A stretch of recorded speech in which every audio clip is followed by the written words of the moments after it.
Hey guys, it's Frank and Kevin from Cruising with Wheels, and welcome to today's Q&A.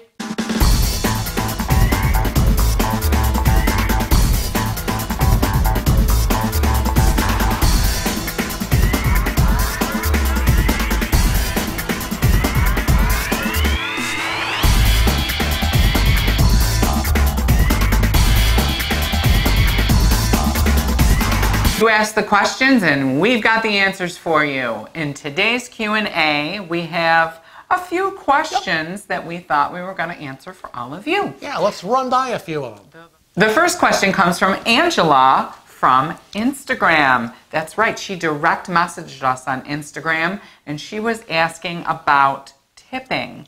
And the basic conversation was going towards, she's going on a Mediterranean cruise.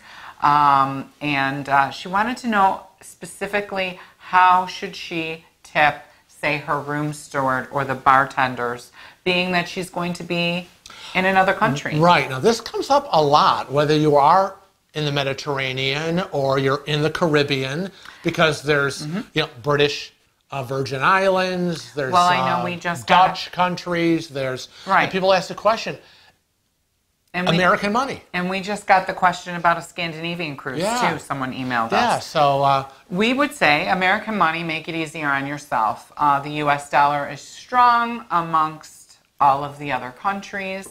You can convert and get euros, but remember, a euro dollar, or 1 euro is going to be a coin. So do you want to carry all those coins with you? So I would say... tip American. Yeah, you're safe with American currency. Don't sweat it. Yeah, make it easy on yourself. Yeah, it's not like the olden days where you like, oh, I got to get to the bank and I got to order my euros, or in that case, there were no euros. And remember, most of the ships will convert whatever currency that you've given the crew member into whatever currency that they need. So let's say they're in Italy and that crew member is going to get off and do some shopping or something. They'll convert the money for the crew member. Yeah, so don't sweat it. Yeah. What's the next question? Next one's from Tony, again inquiring about Virgin Voyages. Because, on Valentine's Day, February 14th, Virgin Voyages opened up their bookings for the Scarlet Lady. And so now all the questions are coming out, have you seen them? Are you going to book it? What do you think about the pricing? Do you think it's a good value? Endless. Now, Tony, you have to ask yourself, do you feel it's a good value? Right. We say that because we think that it's a good value. And we don't know you, because our good value may not be the same as your good value. But in our opinion, we've taken a few things into account. And this is what we call a break it down. Right. So the few things that we've taken into account is, number one, it's a brand new ship. So it's automatically going to be more expensive than any other cruise ship. And it's a brand new, unusual ship. Right. So it's adults only, which will make it generally more expensive. The decor, all the technology that is going to be put on board. I mean, a lot of very different things going on. But I want you all to think, too, that the tips are included. They announced that there will be free Wi-Fi for everyone on the ship. Food is included. Food's included. There's no upcharges. Right. So when you look at whether a cruise is a good value for you or not, what Frank and I do is we add up everything that's going to be entailed on going on the cruise. And what we call do the math. And then we divide it by how many days we're going to be gone. And we have a price in our head on what we're willing to spend per day. And frankly, we think that Virgin might fall into that. Yeah. And we've been talking about the possibility of, maybe if I can convince him, a trip to Cuba. But I'm not sure, because they're only doing 4 days to Cuba, and that's kind of a waste for me. But we'll see. We think it's a good value. Whether you think it's a good value is another story. So get your pen and paper out and do the math. Yes. And figure it out, whether you're going to do Carnival, Norwegian, Royal Caribbean, Holland America, Princess, or whoever. Plot it out. Are you going to have specialty restaurants that you're going to be upcharged for? You're going to have to pay for the Wi-Fi. You're going to have to pay, gratuities. And then match it. Yeah, liquor. It all depends. Yeah, and then match it with Virgin Voyages of what's included, divide it per day, and just take a look and weigh the pros and cons. That's our advice to you. Now, our next question comes from Milo. He emailed us. You can email us your questions. That would be to cruisingwithwheels@rochester.rr.com.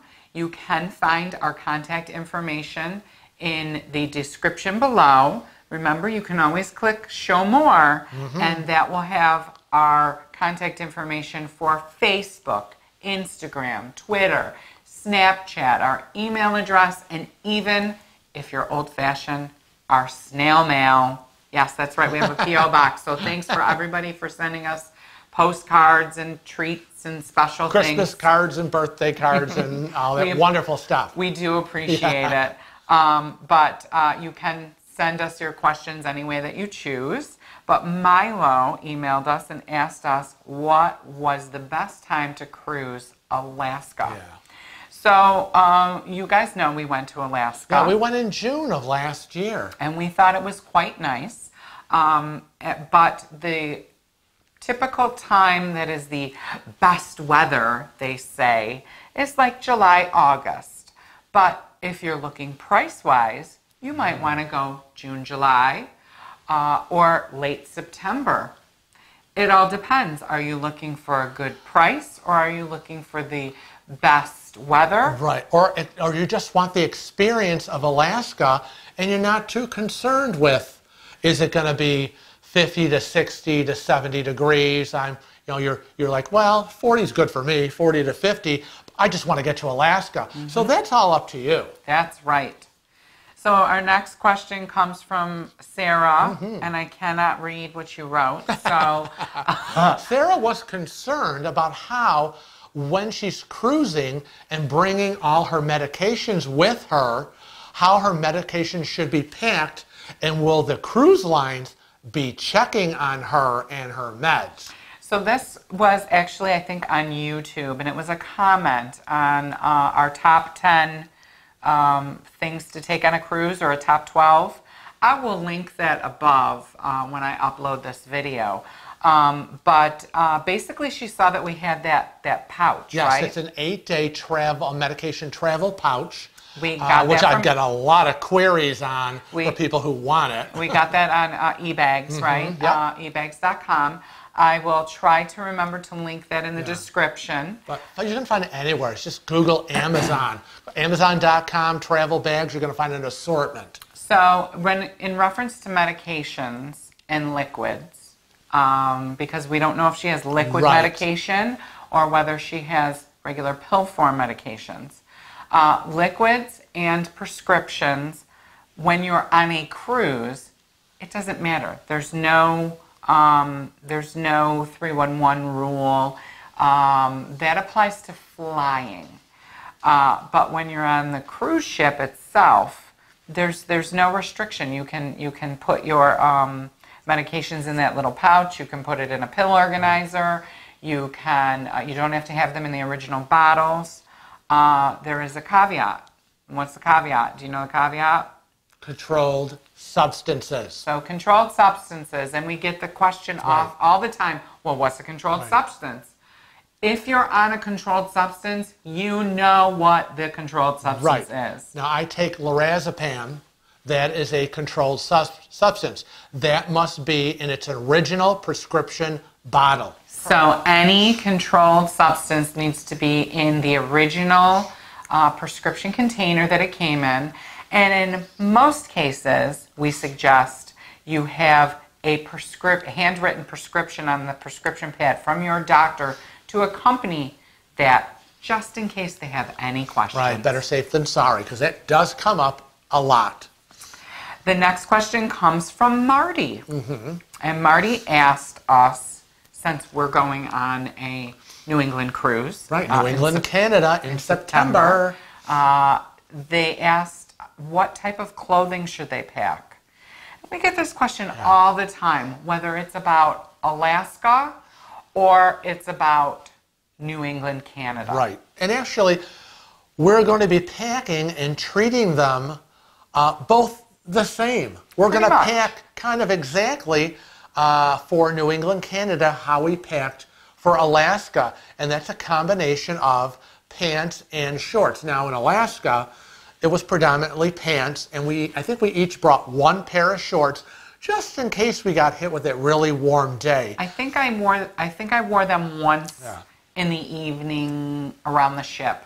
But we have to say, it's all going to depend on where you're coming from and what weather you're used to. Because if you're coming from normally warm weather down south and you're a cold baby, like I am a cold baby, you know, you might think that 60 degrees is freezing. And we come from upstate New York, where it's very cold. Right now, it's I think 20 degrees outside. And we will see, or for myself, I should say, when it's 65, I put on my shorts. We're like, woohoo! It's a heat wave. So you're going to have to ask yourself, are you normally cold? Or are you from a warmer climate where you know you're going to be cold when it's 60s? But the best answer is to pack for every occasion you can think of. Pack for layers. Absolutely layers. With t-shirts, a shirt, a fleece, stuff that you can all put on if you're chilly, but can take off when you're not. And remember, those dining rooms can get pretty cold. Yeah. Because they'll probably have the air on. So always be prepared. Again, you don't have to bring 10 pairs of shorts and 10 pairs of pants. But, you know, one or two of each. I think you'll be all set. The next question comes from Haley. And this comes up a lot. So we're going to address this for the passengers that need to bring their CPAP machines. Oh, yes, because CPAP, you have to have distilled water. Distilled water. So people are like, do I have to bring my gallons of distilled water with me when I board the ship? Or can I order them when I get on the ship? Do I buy them from the ship? How does that all work? Well, it's going to depend on the cruise line that you're sailing with. Right. And you're going to have to do your due diligence and check with your cruise line. Right. That's number one. And what you want to do, depending on what cruise line you're sailing on, is contact what's known as the Special Needs Department. That's right, because every cruise line has a special needs department that will be able to answer your questions. It might be called something else. Right. But generally it's special needs. Now for NCL, about a month or so, 4 to 6 weeks before we set sail, we usually get the special needs form emailed to us that we have to fill out. In other words, they want to know about my wheelchair, do I need a shower bench? And they go through a whole list of things for the hearing impaired, for the visually impaired, are you pregnant, things like that. And now you'll only get that though if you're sailing in a handicap accessible cabin. Right. So people that are not sailing in it are not going to expect that. So they're going to have to reach out to that department, request a form, and tell them exactly what they need. Right. Special needs isn't always about booking a handicap accessible cabin. Right. And we tell that to everybody. They won't know you're going to need this or you have this issue because all they're looking at is what you booked. So reach out to them. And for NCL, that's part of the special needs. And they will provide you with distilled water. Well, that's Carnival, Princess, Holland. They're all the same. That would be part of it. You just have to check. Right. Because I would say 90% of these cruise lines will offer that as a service. Right. So you might have to purchase it, but you're going to have to purchase it anyways and Somewhere. cart it with you. And that's the part you don't want to worry about is carting gallons of distilled water. That's a little crazy. If I know I can get it on the ship, that is one less thing we are hauling around. And it's something they know people need. Right. It's not going to cost you a fortune. Right, because it is being used for a medical purpose. Yeah, a medical device. So check with your special needs department of whatever cruise line you are sailing with, and ask if you have to purchase it. I'd purchase it rather than cart it with me. Yes. So ask and you shall receive. Who's next? I don't know. The next one comes from Teresa. Teresa, and she asked, Frank and Kevin, I have a question. I'm going on the Freedom of Seas in June. Do you know if we can use power strips on board? If not, what can I use? Big question. Big question, big question, big question. And there was a big debate in Cruz Chat about that. Now, if you're not sure what Cruz Chat is, Frank has his own Facebook group, and it's called Cruz Chat, and I will link that in the description below. That's right. We welcome all the cruisers from all the cruise lines to come into Cruz Chat and ask questions, share your experiences, especially if you've just gotten off of a cruise ship. Oh boy, post pictures, talk about your excursion, and share the wealth with everybody. So basically, I'm going to answer this question for Teresa broadly, and it's going to encompass all the cruise lines. It's not going to matter because we get this question all the time. Somebody will say, I'm going on Carnival. Someone says they're going on CL. They're always asking, can I bring a power strip? Right. And the answer is no. It's very simple. All of the cruise lines across the board have banned these surge protector power strips. Now, that would be a strip that has the little side button that you can push in and out that will, pop open if the power surges. Those screw, for lack of a better way of explaining it, with the electrical system on the ship and could cause a fire. And as you know, fire is the biggest danger. Yes. So when I answered this question to Teresa online, I said, no, you cannot bring the surge protector. And I suggested that she purchase, it's called a Power Cube. We've been using it for many years, right? Yeah. 5 years maybe now? Yeah, we use it on every cruise. It's a square cube, and on every side of the cube there is a 3-prong outlet on the top and all the sides. Right. And it plugs into one outlet, which is very often what the ships have, is just one single outlet. At the desk area, we pop it right in, and that's where we plug our stuff in. Now, the big controversy behind it was, of course, everybody has to check up on what we say. Right. And someone researched and they said, well, it's a surge protector. Isn't that the same thing as a surge protected power strip? And the answer is no. It's not. It's not a resettable surge protector. It's got a different type of safeguard in the system of that cube. It is approved by most of the cruise lines, and that is what we suggest. If they go in your cabin and they see a power strip, they will confiscate it. They'll take it. And I'm going to tell you, the last few sailings we've been on, they have come in when we're not in there, and they clean, and they unplug everything we have. Because nowadays, it's all about saving energy, but it's the risk of fire. Electrical powering up of laptops and cell phones or whatever's going on in your cabin.